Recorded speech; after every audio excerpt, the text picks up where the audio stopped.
You know, my recruiter personally would make different, so we had one group PT on Wednesdays, and then he would get them together on Saturdays for a 3-mile run every Saturday. Wasn't mandatory, but we could show up. And then on Mondays, we would also do House of Pain, which is like morning workouts for people who can just show up and work out together. And so he really helped on physically pushing us. A lot of the recruiters were just really supportive on questions. I can say 1000% that I did every single thing that the male Marine did. Everything, down to the weight of the packs that we carried. The hardest thing I think is just, of course, being away from family, because I was pretty close with my mom and my sisters. So that was the hardest part for me, and the way I overcame that is just like talking to the other recruits who were there with me and knowing that we're all kind of like embracing the SUG together. We're all getting through it together, and we're just there for one another. Before I left to recruit training is when my father was incarcerated.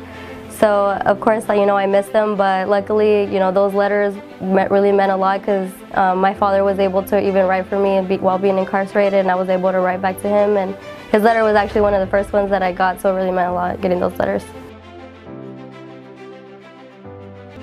I think the pride that I carry when it comes to being a female Marine is that it's not a lot of us, and then I come from, I guess you can say, a lineage.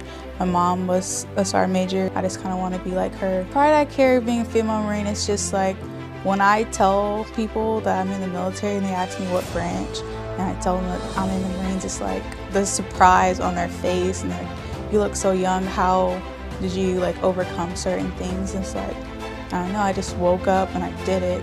I look at my mom, she woke up and she did it every single day for 30 years, so.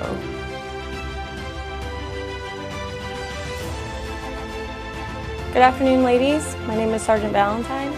So your first week is going to be receiving week, where you're going to undergo all your in-processing, which consists of haircuts, uniform and gear issue, and any medical evaluations. Then you're going to do your initial strength test to make sure that you're prepared for training. At the end of receiving week, you're going to finally meet your drill instructors, who will be responsible for you for the rest of training.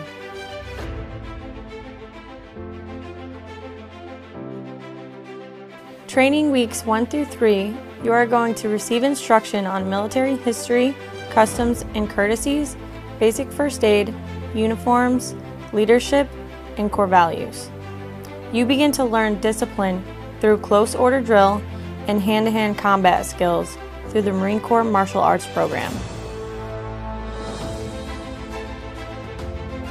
Training week 4 is swim week.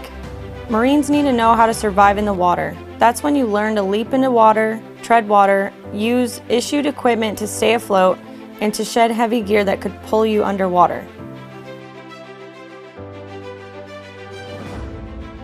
Training week 5 is team week. You're going to take a short break from non-stop training. Recruits do laundry, help in supply warehouses, and clean buildings around the depot before beginning the final phase of training.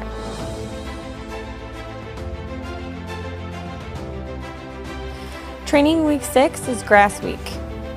Recruits hike to the rifle range and begin to learn the fundamentals of Marine Corps marksmanship. You're also going to learn the proper firing positions and sighting in on practice targets. Training week 7 is finally firing week. You're going to fire live rounds with your M16A4 rifle. Recruits practice firing from different distances in the sitting, standing, and kneeling and prone positions. Training week 8 is going to be your basic warrior training. You're going to be taught basic skills of survival in combat, such as combat marksmanship skills, land navigation, and how to maneuver under enemy fire.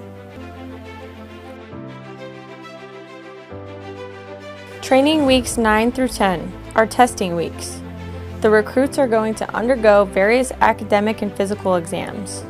At the end of week 10, recruits will finally face the Crucible, which is a final 54-hour field event that tests the recruits on the knowledge, skills, and values that they have been taught throughout training.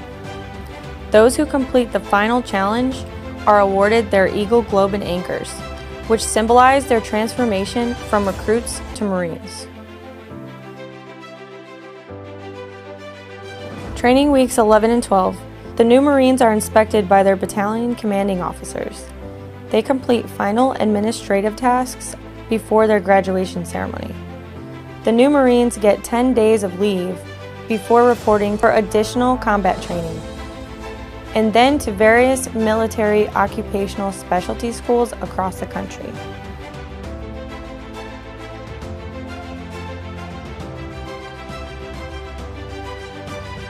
Now that you ladies know a little bit more of what to expect when preparing and going through recruit training, I want to leave you with this. One of the reasons why I joined the Marine Corps was not only to serve my country, but to do what others said that I couldn't. And I'm still continuing to do so today. So if you have someone in your life that's telling you you can't do something, don't get discouraged and use that as fuel. Use it to fuel you in accomplishing your dreams.